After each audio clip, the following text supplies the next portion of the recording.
Hoy vamos a leer 4 porciones diferentes de la Biblia. Todas van a estar en el Nuevo Testamento, porque lo que yo quiero en esta tarde es poner una pequeña base para que podamos construir encima una enseñanza que durante varias semanas vamos a estar dando, sobre todo durante la semana, referente al Espíritu Santo. Se han dicho muchísimas cosas acerca del Espíritu Santo y depende de con quién hables y a qué congregación o denominación pertenezca, te dirá algo diferente a lo que te podrá decir otra persona, ¿no? Y muchas veces cuando la gente nos llama o se ponen en contacto con nosotros, lo primero que nos preguntan es ¿a qué denominación pertenecemos? Y nosotros no pertenecemos a ninguna denominación. Esta iglesia no está bajo la bandera, no está bajo la tutela de una denominación. Dice, ustedes son esto, ustedes son aquello. Mire, venga usted al culto, observe y usted saque sus propias conclusiones. Pero nosotros no tenemos una etiqueta ni nos identificamos especialmente con una denominación, porque yo creo sinceramente que el Señor, en la forma como hemos estado trabajando en estos años, nos ha guiado de esta manera y aunque respetamos y tenemos muy buena relación y comunión y amistad con otros pastores que sí pertenecen a otras denominaciones, lo que está bien claro es que nosotros sobre todo lo que decimos es que pertenecemos a Cristo. Esa es nuestra denominación, esa es nuestra bandera, esa es nuestra señal de identidad.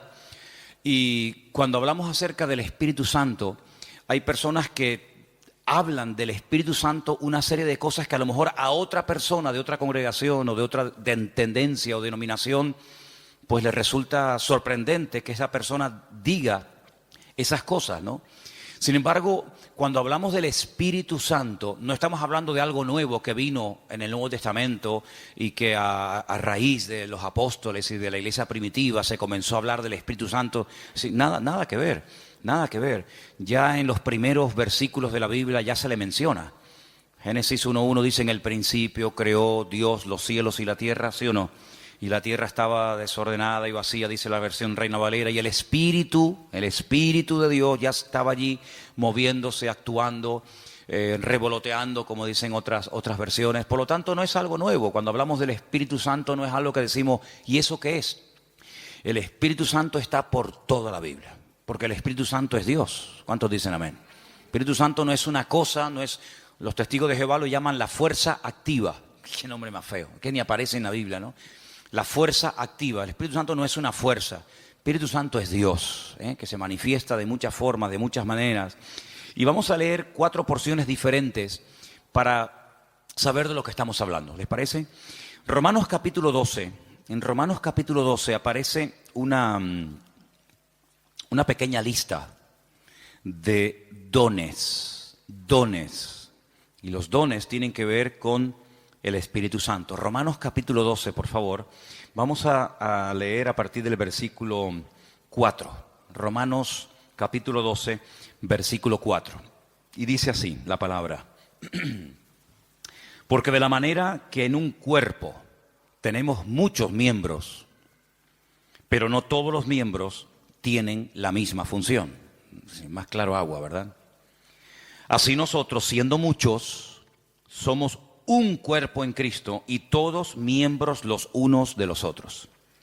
De manera que teniendo diferentes, plural, dones, diferentes dones, según la gracia que nos es dada, y ahora usted vaya contando, cuente los dones que ahí se mencionan. Dice, si el de profecía, úsese conforme a la medida de la fe, o si de servicio, en servir. El que enseña en la enseñanza, el que exhorta en la exhortación, el que reparte con liberalidad, el que preside con solicitud, el que hace misericordia con alegría. ¿Cuántos han contado? ¿Sí? Ahí me salen 7, pero no sé dónde. A lo mejor la versión tuya es diferente, ¿no? Profecía, servicio, enseñanza, exhortación, presidir y hacer misericordia. 7 dones. 7 dones que tienen que ver con lo que el Espíritu Santo quiere hacer a través del creyente. Dejamos bien claro que los dones del Espíritu Santo no son para la gente de la calle. no son para la gente del mundo. Los dones del Espíritu son las herramientas, permítanme utilizar esa palabra, que el Señor le ha dado a sus hijos, y en el cuerpo de Cristo, que es la iglesia, es donde se tienen que manifestar y donde se tienen que utilizar esos dones. ¿Cuántas veces has oído decir que todo creyente tiene un don? Todos los creyentes tienen como mínimo uno. Hay creyentes que tienen lógicamente más, pero como mínimo todos los creyentes, todas las personas que han nacido de nuevo, tienen uno. ¿Sabes cuál es? ¿Sabes cuál es tu don? Algunos dirán, no, pues mal hecho. Porque si no, entonces, ¿a qué te dedicas? En el Señor, ¿a qué te dedicas? Tú te tienes que dedicar a ser usado en el don que Dios te ha dado. Esa es la aportación que tú tienes que dar a la congregación, a los hermanos en Cristo. Por lo tanto, si no sabes cuál es tu don, nos estás, entre comillas, perjudicando, ¿no? A todos, porque lo que usted tiene que aportar no lo está aportando. Si sabes cuál es tu don, pero no lo estás utilizando, pues también estás obrando mal, porque saber cuál es el don que Dios me ha dado y no usarlo es, como dice la palabra, aquel que se le dio un talento y lo ocultó porque tenía miedo de terminar perdiéndolo. Entonces, la obligación de todo creyente es saber cuáles son sus dones, o al menos cuál es su don. Y una vez que sepas cuál es el don que Dios te ha dado, porque los dones son para utilizarlos para el beneficio y para el crecimiento y el desarrollo del cuerpo de Cristo, pues gloria a Dios, no tienes que romperte la cabeza tratando de imitar a otras personas, tratando de imitar a otras gentes, sino que tú tienes que simplemente desarrollar y poner a servicio el don que el Señor te ha dado. Y ahí tienes 7. No sé si alguno de los que hemos leído tú dices, bueno, pues yo creo que puedo tener el don de misericordia, o el don de servicio, o el don, como dice aquí, de exhortación, o cualquiera que sea. Ahí hay una pequeña lista de 7 dones. Si estos fueran pocos, y si dices, bueno, yo con estos dones no me siento identificado, hay otra lista, ¿vale? Son las 2 únicas listas que hay en el Nuevo Testamento de dones, de regalos, de herramientas que Dios le da a los creyentes para que lógicamente los usen. Dice que cada uno ministre según el don que ha recibido de parte del Señor. La otra lista es muy fácil de aprender, porque también está en otro capítulo 12, pero en esta ocasión en Primera de Corintios. Entonces, la primera lista está en Romanos 12, donde hay 7 dones que ahí se nombran, y la segunda lista está en el capítulo 12 de Primera de Corintios. Y vamos a leerlos, si les parece. Vamos a leer a partir del versículo 4. Primera de Corintios 12, 4. Ahora bien, hay diversidad de dones, pero dice aquí, el Espíritu es el mismo. Hay diversidad de ministerios, eso es otra cosa. Ahora también hablaremos de eso. Pero el Señor es el mismo. Y hay diversidad de operaciones, pero Dios es el que hace todas las cosas en todos, es el mismo. Vamos a contarlos, porque ahora hay una lista muy interesante. Pero a cada uno es dada la manifestación del Espíritu para provecho. Eso siempre así, para provecho. Porque a este es dada por el Espíritu palabra de sabiduría. Eso es un don. Palabra de sabiduría. A otro, palabra de ciencia o conocimiento, como también se le conoce, según el mismo Espíritu. A otro, fe por el mismo Espíritu. A otro, dones, plural, es el único don, uno de los pocos dones que aparece en plural, dones de sanidades por el mismo Espíritu. A otro, el hacer milagros. A otro, profecía. Este se repite. ¿Se acuerdan? Hemos leído profecía en Romanos 12. Aquí se vuelve a repetir. A otro, discernimiento de espíritus.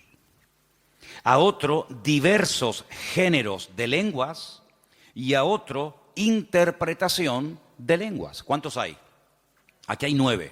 Pero bueno, digamos que se repite uno que aparece en Romanos 12, pero son 9.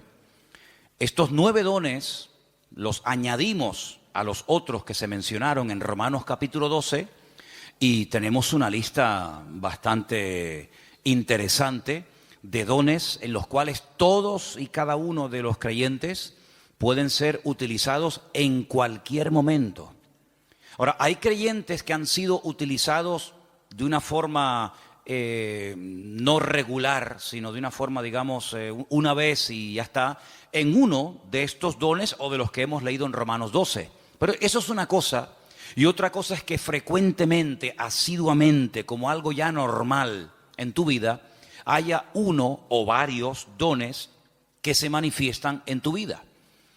En el Antiguo Testamento, por supuesto que el Espíritu de Dios también operaba, es decir, el Espíritu Santo no estaba muerto y entró en acción en el Nuevo Testamento, ni mucho menos. En el Antiguo Testamento hubieron personas que hicieron tremendos milagros, tremendos. Hubieron profetas que llegaron a resucitar muertos, por ejemplo Elías, por ejemplo Eliseo. En el Antiguo Testamento encontramos a un hombre que dice la Biblia que Dios le dio una sabiduría tan grande que no hubo otro en toda la tierra capaz de tener aquella sabiduría que este hombre tuvo. Y estoy refiriéndome, como bien saben ustedes, al rey Salomón, que había momentos en los que la gente no sabía qué hacer y él daba la palabra exacta y concreta y específica y problema solucionado, porque la palabra de sabiduría no es para destacar por encima de los demás, sino es para a veces solucionar situaciones que a menos que haya una palabra de sabiduría, una palabra específica de parte del Señor, porque no es un consejo, sino es una palabra concreta y específica, esto es lo que hay que hacer.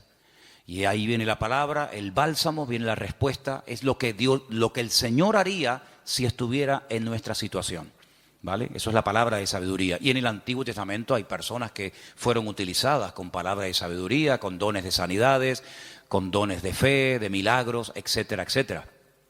Por lo tanto, estos dones siempre han existido, siempre han existido. Ahora, en el Nuevo Testamento, a raíz del famoso día de Pentecostés, Hechos capítulo 2, encontramos que hay dos dones que en el Antiguo Testamento no se vieron. Eso no significa de que no existieran, sino que simplemente no era el momento. Todo en la vida tiene un momento. Todo en la vida tiene un momento y un lugar. Y en el Antiguo Testamento no se ve a una persona en una congregación, al aire libre, donde sea, hablando en lenguas. Sí se ven profetizando. Por ejemplo, Saúl dice que se metió un día en una compañía de profetas y profetizó con ellos. Y el Antiguo Testamento está lleno de profetas. Madre mía, pues tienen ahí todos los que quieran. Isaías, Jeremías, todos profetizaron. La mayoría de ellos sobre eventos futuros, la futura restauración, las glorias que le vendrían al pueblo de Israel, persecuciones, restauración, derramamiento del Espíritu en forma masiva, como el caso de Joel, profecías que tienen que ver con la primera venida del Señor Jesucristo, otras que tienen que ver con profecías que tienen que ver con la segunda venida de Cristo. Por lo tanto, el don de profecía está por todas partes en el Antiguo Testamento. Pero repito, el don de hablar en otras lenguas y de interpretar dichas lenguas no aparece ningún ejemplo en el Antiguo Testamento. En el don de discernimiento de espíritus, por supuesto que aparece. Hay varias ocasiones en el Antiguo Testamento donde la gente discernía que ese espíritu, eso que estaba ocurriendo, no era producido por el Señor, sino que detrás de eso estaba nada más y nada menos que el mismísimo Satanás, el mismísimo enemigo de los creyentes y de Dios. Palabra de sabiduría ya la hemos definido, pero la palabra de ciencia es una revelación de algo que ha ocurrido y que trae un conocimiento, trae una revelación. Por ejemplo, ustedes pueden recordar el famoso pasaje donde dice la Escritura que le dice el profeta Eliseo a su siervo, a su criado, a su ayudante Giesi: ¿de dónde vienes?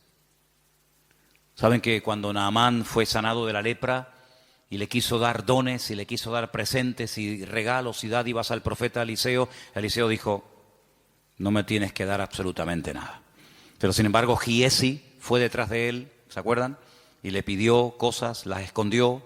Cuando entra en la presencia de su señor, a la persona que servía, Eliseo le dice: ¿de dónde vienes? Dice: no, yo no he ido a ninguna parte. Dice, yo te vi cuando ibas detrás de él y le pediste esto y esto. Dice, la lepra de Naamán se te pegará a ti y a tu descendencia para siempre. Es una palabra revelada que a menos que Dios la revele es imposible conocerla. Por lo tanto, los dones del Espíritu están en pleno vigor. Yo sé que hay círculos, evangélicos en algunas congregaciones donde dicen abiertamente, y no tienen ningún reparo en decirlo, que cuando, por ejemplo, murieron los 12 apóstoles, incluido Pablo, los dones, las manifestaciones del Espíritu como que se acabaron. Ya tenemos la palabra, pero es curioso porque la palabra completa no se tuvo cuando murieron los 12 discípulos. Algunos dicen, no, cuando se murieron los 12 apóstoles y ya teníamos la Biblia, sí, pero ¿cuándo tuvimos la Biblia? Al día siguiente de morir Pablo, Pedro y Santiago, pasaron siglos desde que pudimos tener toda la Biblia en un tomo. Y no fue hasta la invención de la imprenta, ¿verdad? Ya cerca del siglo XV, fíjate tú, cuando se pudo por fin tener una Biblia en la mano. Entonces, ¿qué pasó desde que murió Pedro, Santiago, Juan, Tomás? ¿Qué pasó? Bueno, pues en ningún momento en la palabra del Señor encontramos que el Señor ha menguado su presencia, sus manifestaciones, su poder, sino que todos los dones están en pleno vigor. El problema es que la gente ha perdido el interés. Hay creyentes que no les interesa este tema. Hay creyentes que nunca le piden al Señor, Señor, yo quiero ser utilizado en algún don. O si tengo alguno, que lo tengo seguro, pues Señor, dime cuál, porque se me va la vida y al final tendré que darte cuentas, porque eso es una cosa que tenemos que tener todos presentes. Tendremos que rendir cuentas delante del Señor de lo que hicimos y de lo que no hicimos, de lo que teníamos que haber hecho y no hicimos. Y si tienes un don y nunca te preocupaste en averiguar cuál era, cuando lleguemos a la presencia del Señor, pues llegarás diciéndole al Señor, Señor, fui un inútil en el sentido de que no me dejé utilizar en el don que tú me diste y al final no hice absolutamente nada con él. Tómense en serio este tema, hermano, ¿saben? Tómense en serio este tema. Esto no es algo opcional. No, yo no tengo ninguno. No, a mí no me interesa. Yo soy muy joven, yo soy muy mayor. Yo no tengo tiempo. Mire, la vida cristiana no la organizamos nosotros a nuestra manera. La vida cristiana está bien establecida en la palabra y la palabra de Dios nos enseña que algún día tendremos que presentarnos delante del Señor y rendir cuentas por todo lo que hemos hecho. Y una de las cosas por las cuales tendremos que rendirle cuentas al Señor es por el don o los dones que el Señor nos dio, ¿qué hicimos con ellos? Espero que todos podamos decir, Señor, yo el don lo utilicé, lo puse al servicio del cuerpo de Cristo, pude bendecir a otros hermanos, etcétera, etcétera. Así que quédense con estos dos capítulos, Romanos 12 y el otro era 1 Corintios 12. Son los dos únicos capítulos que aparecen en el Nuevo Testamento, donde aparecen las listas, 7 por un lado, 9 por otro. Hay dones que son de expresión, hay dones que para poder utilizarlos tienes que abrir la boca. Don de lenguas, pues si no abres la boca, ya me contarás a mí cómo vas a ser utilizado en ese don. Don de interpretación de lengua, don de profecía. Pues hay dones que no hace falta que digas nada para ser usado en él. Hay dones que no tienes que decir nada, pero hay otros dones que sí tienen que utilizarse, las palabras, ¿verdad?, para poder ser utilizado y para poder fluir en ese don. Todos los dones, por supuesto, podemos ver cantidad de porciones en el Nuevo Testamento, en el Antiguo Testamento, de cómo obraban, cómo operaban, cómo se manifestaba cada uno de ellos. Pero luego hay algo que no tiene nada que ver con el don o con los dones del Espíritu Santo. Y es lo que leímos el otro día en Gálatas, capítulo 5, ¿se acuerdan?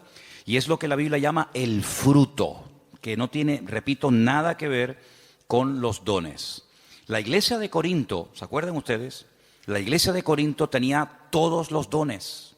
Primera de Corintios, capítulo 1, dice, nada os falta en ningún don. Si pudiéramos entrar y ver esa iglesia, allí en esa iglesia se hablaban lenguas, se interpretaba, se profetizaba. En esa iglesia estaban todos los dones en plena operación. Pero también, por otra parte, tenemos que decir que así como Pablo los alaba en el capítulo 1, porque nada les faltaba en ningún don, en el capítulo 3, a los mismos hermanos, a la misma congregación, les llama carnales, niños en Cristo, gente inmadura, porque había problemas de celos, de envidias, de divisiones entre los hermanos. Y algunos se pueden preguntar, ¿y una persona con dones del Espíritu Santo, utilizado por el Señor, puede tener problemas de celos, de envidias, de falta de amor, falta de perdón. Bueno, no debería ser, ¿verdad? No debería ser. Pero el don es perfecto. Lo que no es perfecto es el instrumento que utiliza el Señor para que el don fluya. ¿Se da cuenta? Entonces, el martillo es perfecto. El martillo está diseñado de tal manera que clava todo lo que... Ahora, si algún día te pegas un martillazo en la mano, no te enfades con el martillo. El problema fue que apuntaste mal. Entonces, el problema no está en el martillo. El problema está en una mala utilización del martillo. Apuntaste en una dirección y te salió en otra.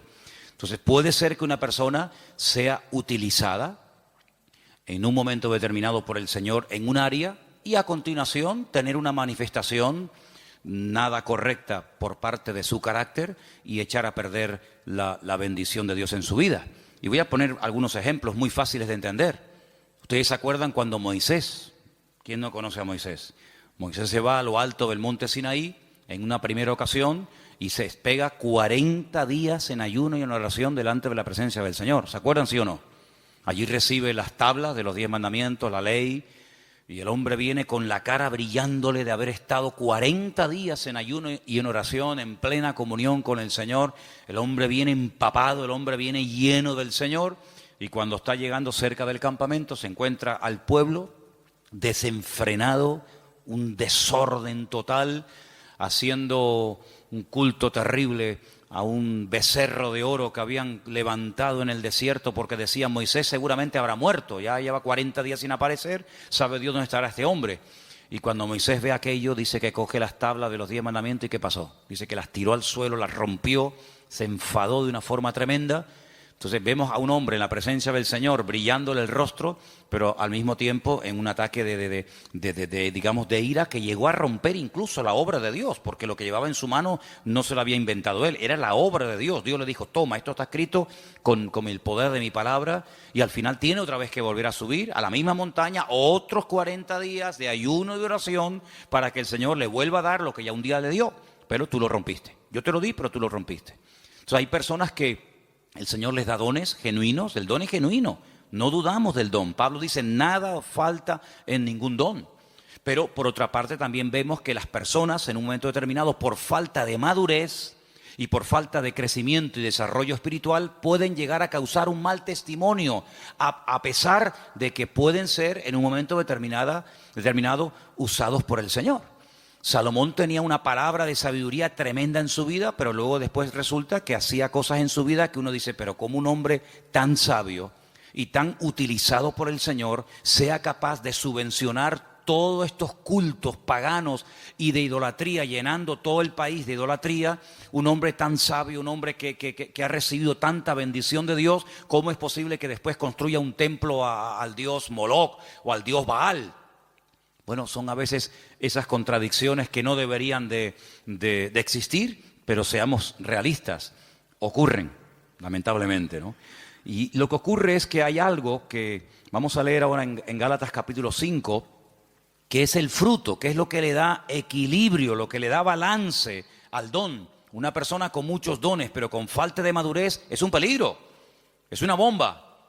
Una persona que puede ser utilizada por Dios en un momento determinado, como Pedro, pero al mismo tiempo puede ser utilizado por el mismo diablo.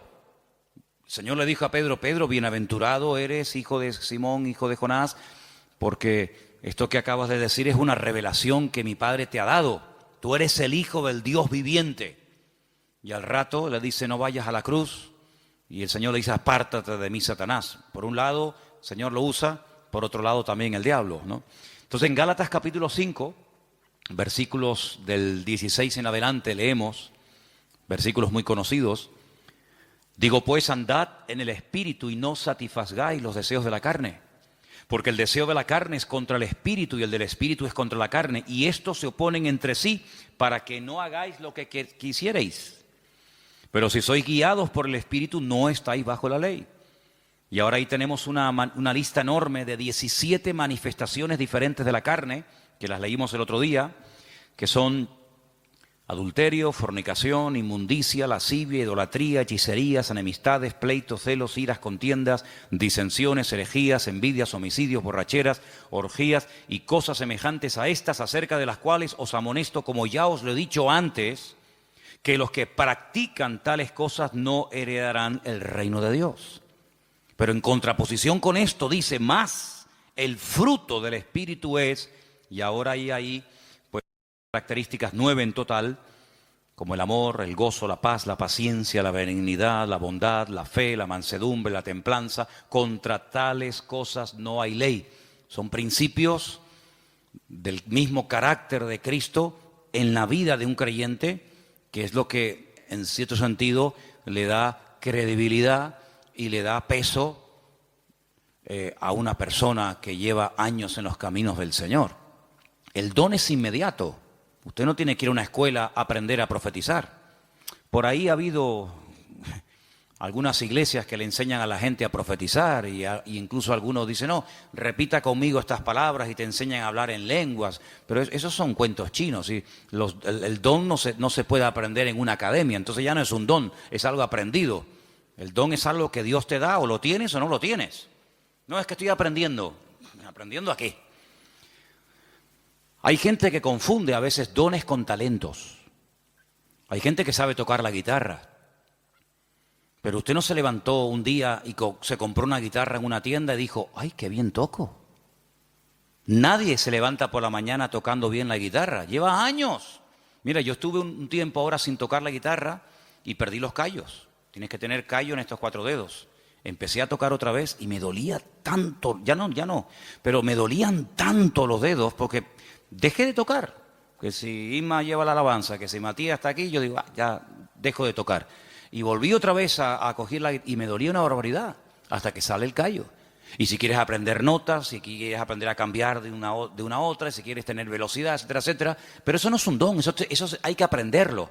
Para eso tienes que estudiar y practicar y preguntar y ver y esto. Pero los dones no se aprenden, no se estudian. Quiero tener el don de sabiduría. Voy a ir a una escuela para que me den 8 horas intensivas de sabiduría. Entonces, cuando salga, graduado en palabra de sabiduría. No existe eso.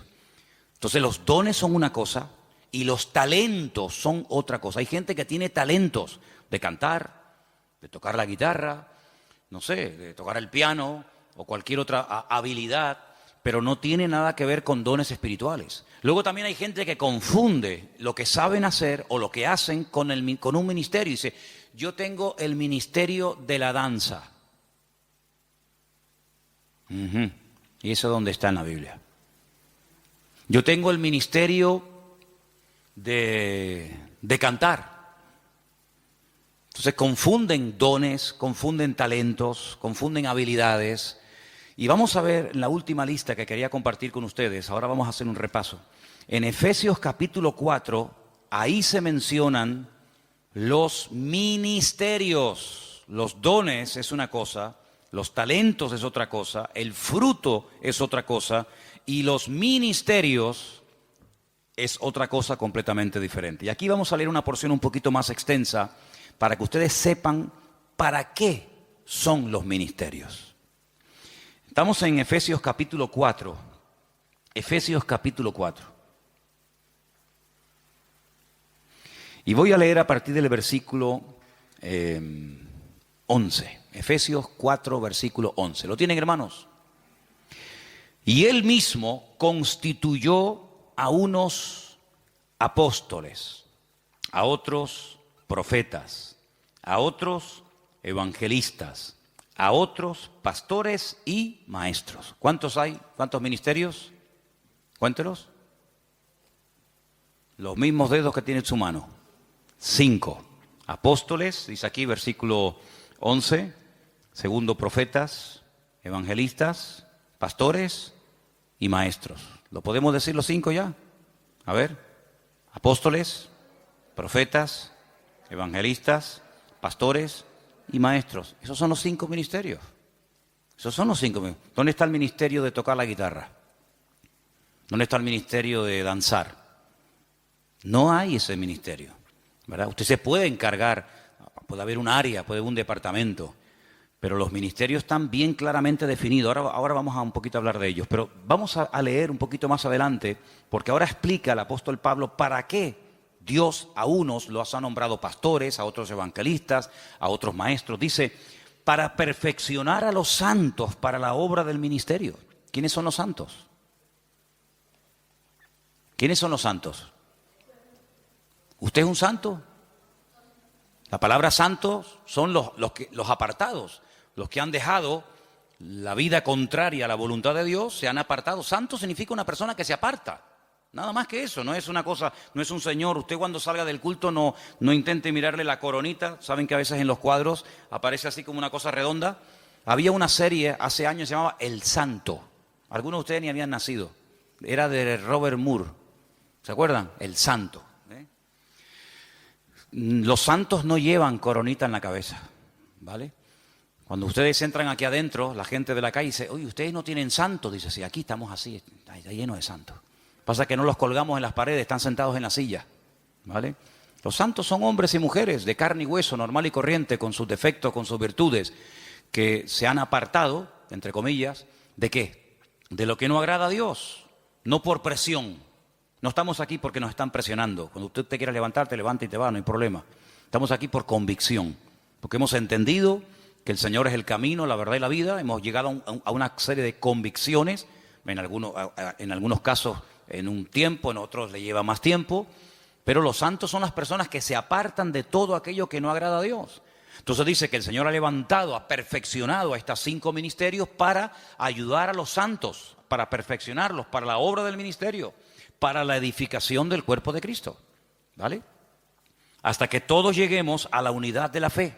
Esa es la meta, ese es el objetivo, que todos lleguemos a la unidad de la fe y del conocimiento del Hijo de Dios, a un varón perfecto, a la medida de la estatura de la plenitud de Cristo. ¿Cuál es la meta?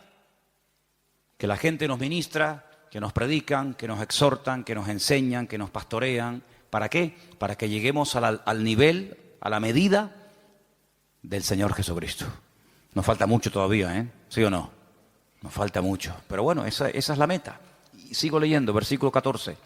Para que ya no seamos niños fluctuantes, llevados por doquiera de todo viento de doctrina, por estratagema de hombres, que para engañar emplean con astucia las artimañas del error, sino que siguiendo la verdad en amor, crezcamos en todo en aquel que es la cabeza, esto es Cristo, de quien todo el cuerpo, toda la iglesia, bien concertado y unido entre sí por todas las coyunturas que se ayudan mutuamente, según la actividad propia de cada miembro, recibe su crecimiento para ir edificándose en amor. Tal vez el mejor ejemplo para entender lo que debería ser una iglesia es el cuerpo humano. Y ahí todos me van a entender, porque usted a lo mejor nació en un país, otros nacieron en otro país, unos tienen una edad, otros tienen otra, unos son hombres, otros son mujeres, pero todos tenemos un cuerpo, ¿vale? Y por eso es el mejor ejemplo para entender lo que debería ser una iglesia. En un cuerpo hay centenares de órganos, de células, de huesos, de arterias, de venas, de músculos, pero todos tienen una función. No hay nada que sobra, nada, ni un solo miembro sobra. Hay huesos que son muy largos, huesos que son prácticamente imperceptibles, están aquí dentro del oído, ni se ven, pero si no lo tuviéramos estaríamos sordos, perdidos, no escucharíamos nada. Tenemos unas manos que son una joya. Cuando ustedes ven esos robots, saben que al hombre siempre le ha gustado el tema de los robots, sobre todo a los japoneses, ¿no? Cuando ustedes ven el último robot que los japoneses han diseñado y corren la cortina y hay un humo y música y focos para ver el último robot que han hecho, tú lo miras y dices, ¡qué birria! ¡Qué birria! ¿Te gustaría caminar como un robot? ¿Te gustaría moverte como un robot? Y eso es lo máximo a lo que ha llegado el hombre, lo máximo. Increíble. Una mano, la mano del ser humano es tan perfecta que no hay un robot, no hay una máquina en el mundo que le llegue, vamos, ni al 1% de las habilidades que tiene solamente la mano. El ojo, no hay una cámara en el mundo que sea tan perfecta como el ojo del ser humano. Una bomba de agua que tarde o temprano termina rompiéndose. Aquí tenemos una bomba aquí dentro del pecho que está 70, 80, 90, 100 años en algunos casos. Pum, pum, pum, pum, pum, pum, pum. Millones de litros de sangre bombeando por la mañana, por la tarde, por la noche, de pie, sentados, acostados, en avión, en la cama, de jóvenes, de niños, hasta en el vientre de nuestra madre. Es una cosa increíble. Los filtros que tenemos en el cuerpo, los que tenemos coche, de vez en cuando tenemos que cambiar el filtro de aceite, ¿sí o no? El filtro del aire. Hace poco le cambié al coche mío el filtro del aire y yo digo, pero señor, si yo le suelo cambiar muy a menudo los filtros, estaba negro, negro. ¿Cuándo fue la última vez que te cambiaron los filtros? Tenemos los riñones. Ay, amigo, eso es una maravilla, los filtros que tenemos. La polución que tragamos todos los días y no decimos, mira, cámbiame los riñones, ponme dos nuevos. El hígado, ponme uno nuevo de vez en cuando. Es algo increíble, una perfección